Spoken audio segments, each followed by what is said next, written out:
ఈసారి ఎన్నికలు చూసుకున్నట్లయితే రాష్ట్రం అంతా ఒక తీరు, వైజాగ్ ఒక తీరు. మీరు జాగ్రత్తగా అబ్జర్వ్ చేయండి.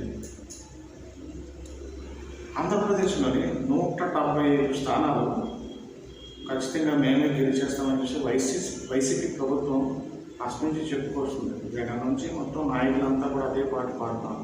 దాని తర్వాత సిద్ధం సభలు, బస్సు యాత్రలు ఇవన్నీ కూడా బాగానే జరిగాయి.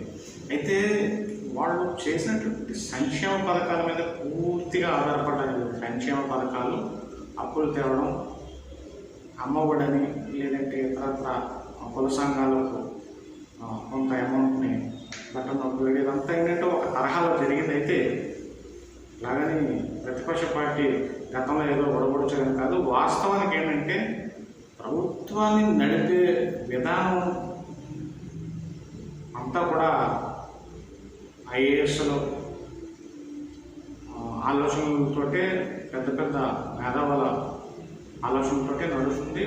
వాస్తవానికి వచ్చినట్లయితే బైఫర్కేషన్ నుంచి సమస్య స్టార్ట్ అయింది ఆంధ్రప్రదేశ్ ప్రభుత్వానికి. కేంద్రం చేయాల్సింది చేయదు, రాష్ట్రం గట్టిగా అడగలేదు.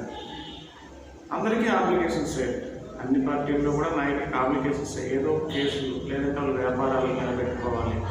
వాళ్ళ అప్లికేషన్ కోసం ఆంధ్రప్రదేశ్ ప్రజలను ఎటు కాకుండా చేయడం జరిగింది.